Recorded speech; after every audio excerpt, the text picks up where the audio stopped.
Olá a todos, sejam muito bem-vindos a mais um vídeo do Psicoandrologias, um canal para nós falarmos um pouco sobre a psicologia masculina, como funciona a mente do homem, como é ser homem na sociedade atual.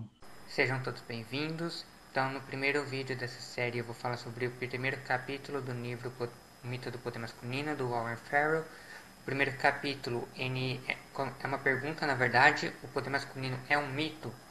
Então, o Warfare vai apresentar alguns argumentos para ele dizer que aquilo que o feminismo chama de privilégio, de poder masculino, é na verdade um mito, é uma história com alguns elementos verdadeiros, mas que no geral acaba sendo falso, uma mentira que de tanto ser repetida as pessoas acabaram acreditando de que ela era verdade.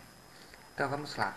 Então, o Farrell, esse daqui é a capa da última edição do Mito do Poder Masculino, foi a segunda versão, escrita em 2014, 10 anos após a primeira edição, escrita em 93. Então vocês encontram ela no Amazon. Infelizmente, nunca foi traduzido para o português, até enviei e-mail para algumas editoras brasileiras pedindo para eles traduzirem, mas ninguém nunca me respondeu. Até onde eu sei, ninguém nunca aceitou a proposta de traduzir oficialmente, né? Existem algumas traduções não oficiais na internet. E o Farren começa o primeiro capítulo dizendo que o objetivo dele não é ser um feminismo ao contrário, não é dizer que a sociedade dominada pelas mulheres é um matriarcado e de que os homens são oprimidos, de vamos ter pena, coitadinhos dos homens, porque a vida deles é muito sofrida e temos que fazer um monte de temos que dar um monte de recaninhos para os homens. O que ele se propõe a dizer é que as mulheres em geral, elas percebem a sociedade como um patriarcado e os homens em geral percebem a sociedade como um matriarcado.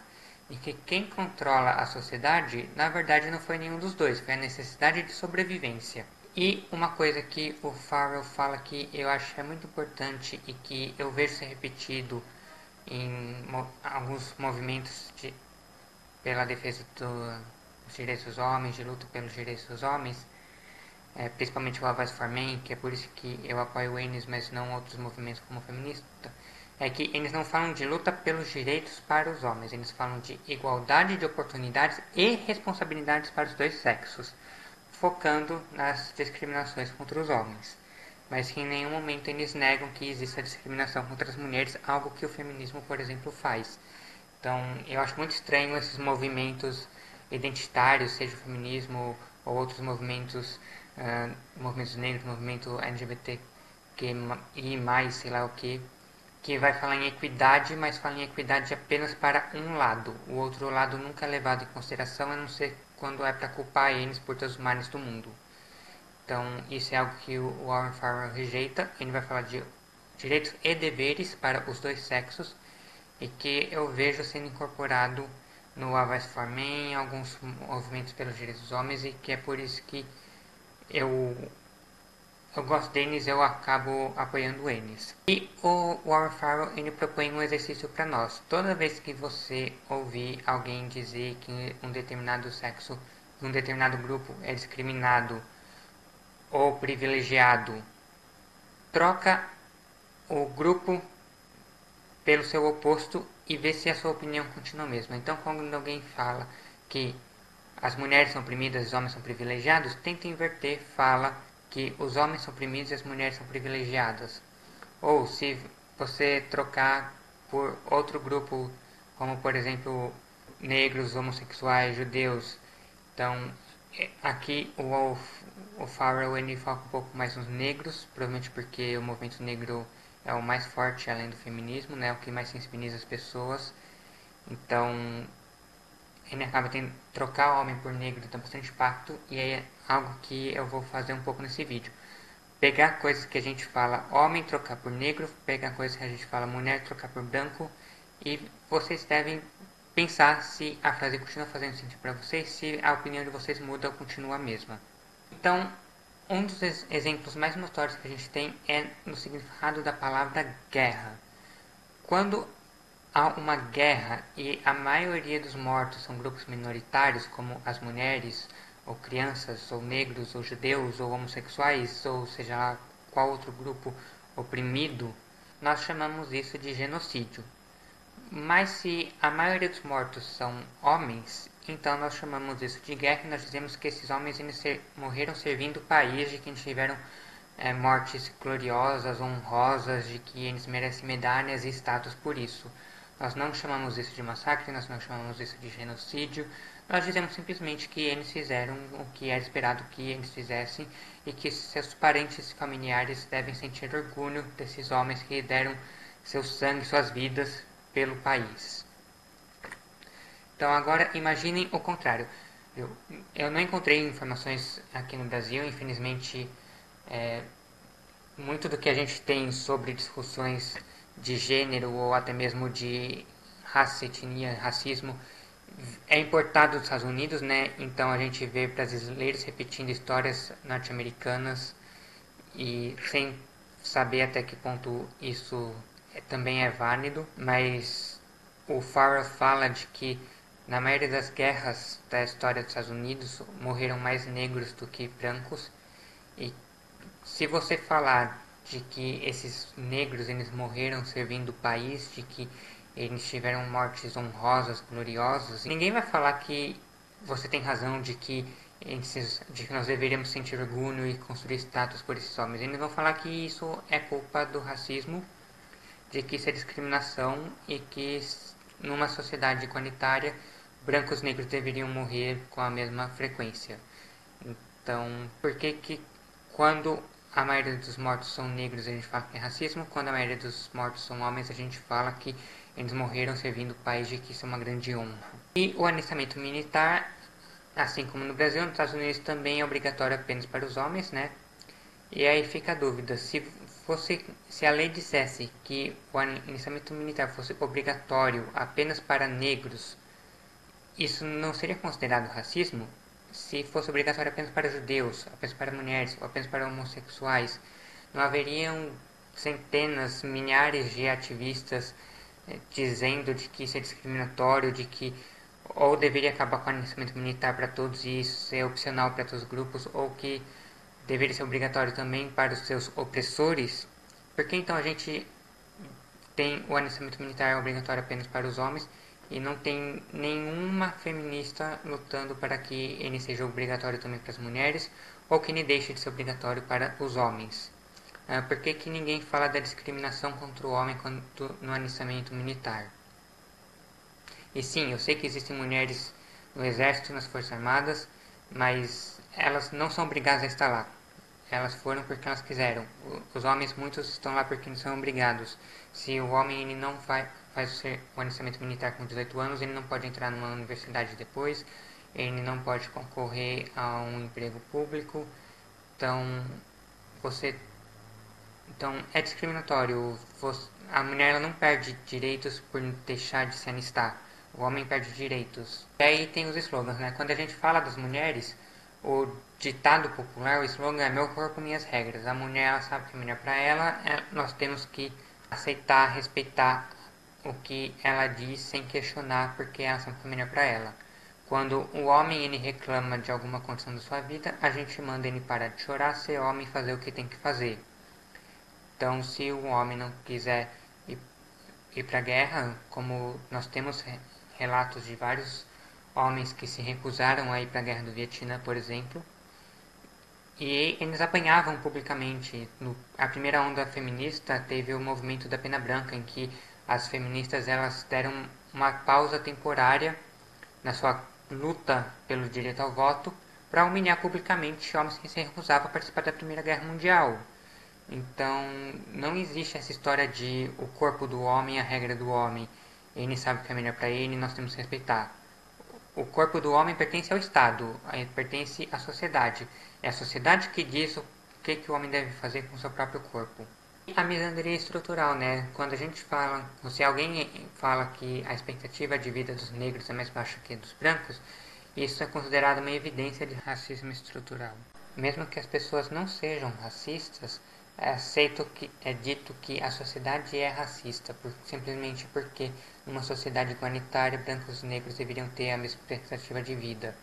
Eu não encontrei dados exatos de qual que é a expectativa de vida entre negros e brancos, mas isso é algo que imagino que todo mundo já deve ter ouvido falar e provavelmente nisso nunca foi questionado, as pessoas aceitam isso como sendo uma verdade. Agora, a expectativa de vida dos homens ela é cerca de 7 anos mais baixa do que a das mulheres, e isso não é visto como misandria estrutural, isso não é visto como uma evidência de que a sociedade discrimina os homens, isso é visto como uma evidência de que os homens não cuidam da própria saúde, não cuidam da própria segurança, então a culpa é deles e apenas deles, e dane-se se a idade mínima da aposentadoria é 75 anos, 80 anos ou qualquer outra idade em que acima da expectativa de vida dos homens não é discriminatório você criar uma idade mínima de aposentadoria acima da expectativa de vida dos homens. Agora, se você falar que a idade mínima para uma mulher se aposentar é 80, 81 anos, que está acima da expectativa de vida dela, isso com certeza vai ser considerado discriminatório. Vão dizer que a expectativa de vida, que a idade mínima para aposentadoria da mulher deveria ser 50 ou 60 anos, porque ela tem jornada dupla, ela tem que trabalha fora e ainda tem os trabalhos domésticos. Pronto, isso é o suficiente.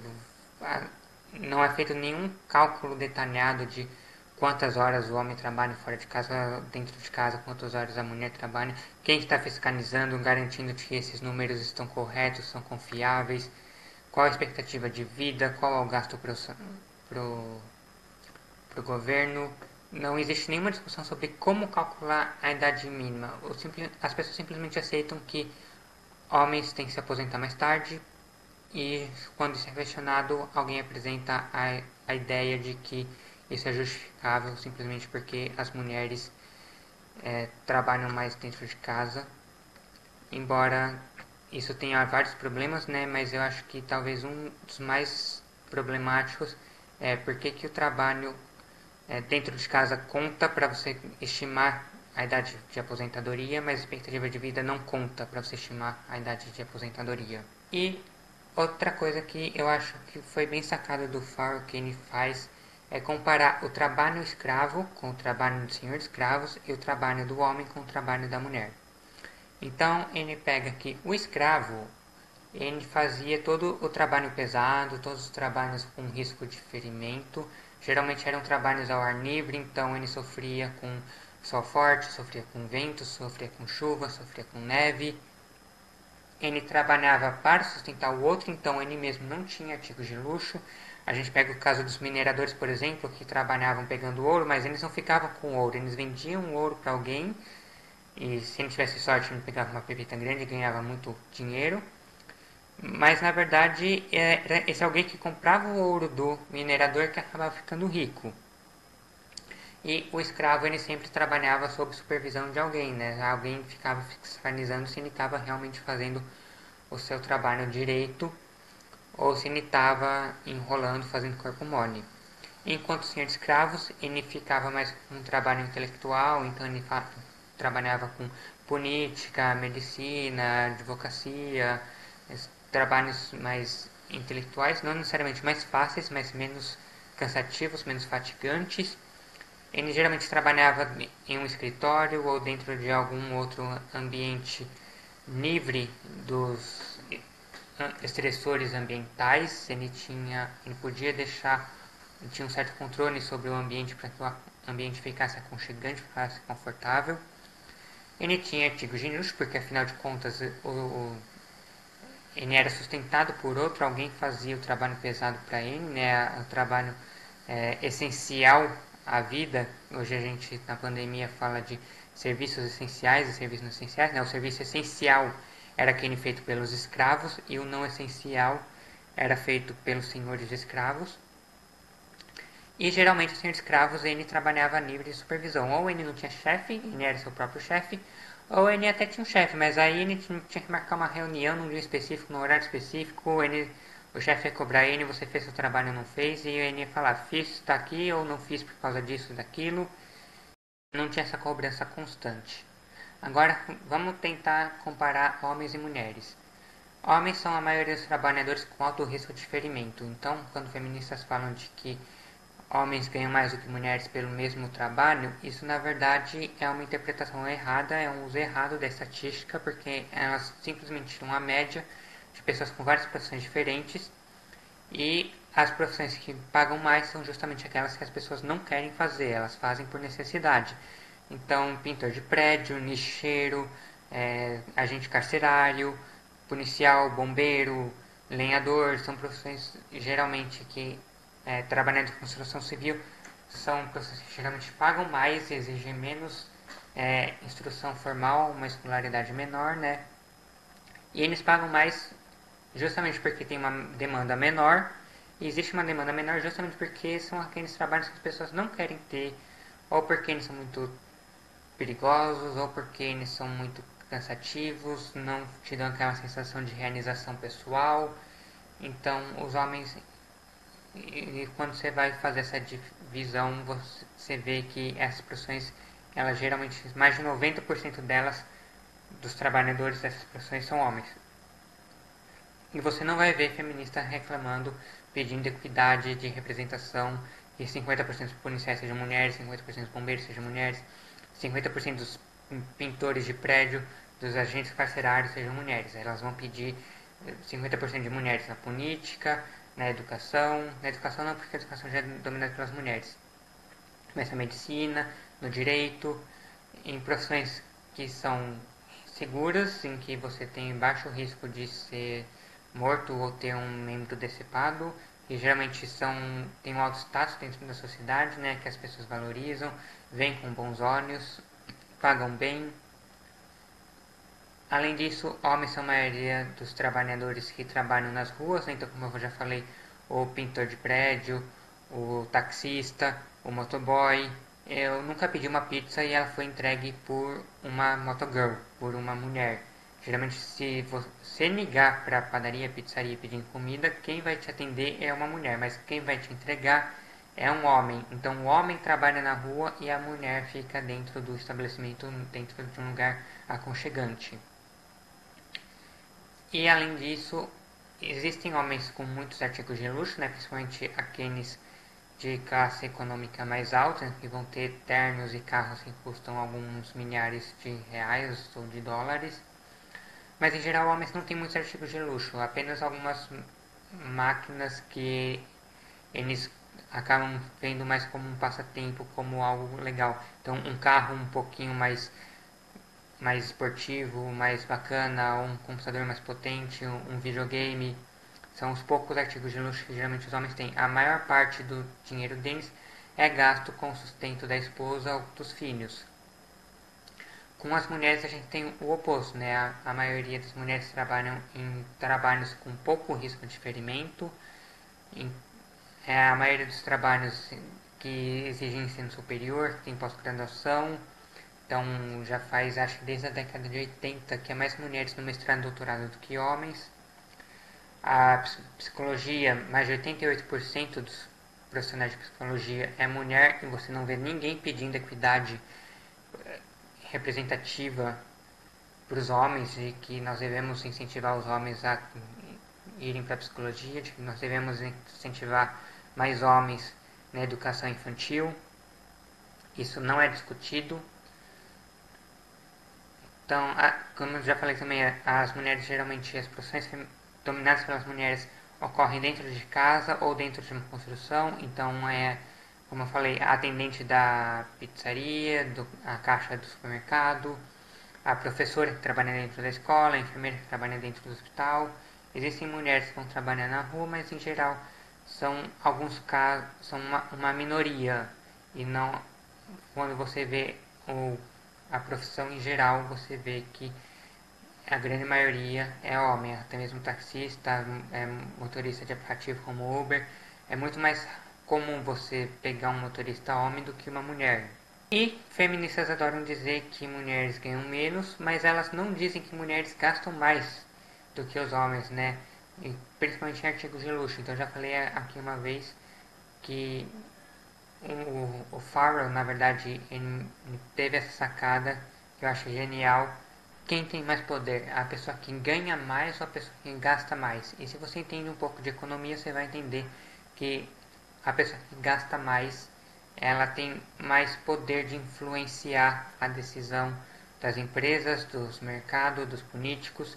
Então, na verdade, o que a gente deveria estar olhando não é quantas pessoas ganham, mas sim quantas pessoas gastam.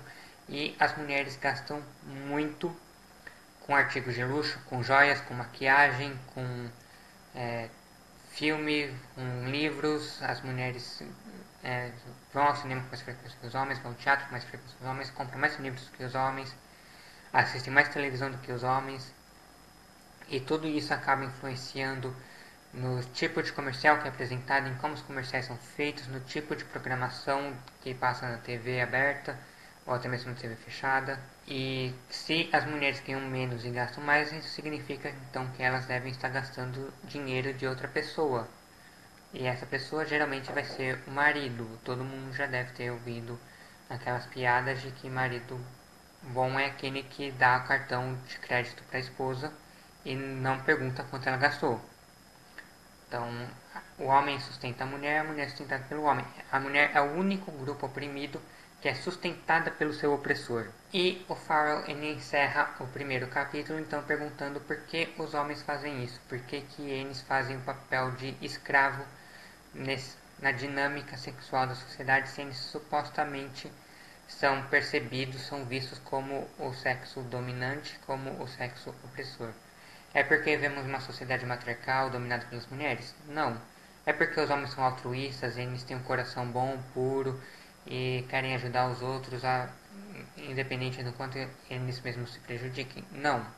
É porque cada sexo aceitou se escravizar pelo outro, cada sexo se escravizou de uma forma diferente, e é isso que o Fábio vai discutir nos outros capítulos que eu vou trazer para vocês nos próximos vídeos, então fiquem ligados. Se vocês gostaram, curtam, compartilhem com os amigos, ajudem a divulgar o canal, inscrevam-se para serem notificados quando os outros vídeos forem disponibilizados e me ajudem a manter o canal fazendo uma doação. Obrigado e vejo vocês no próximo vídeo.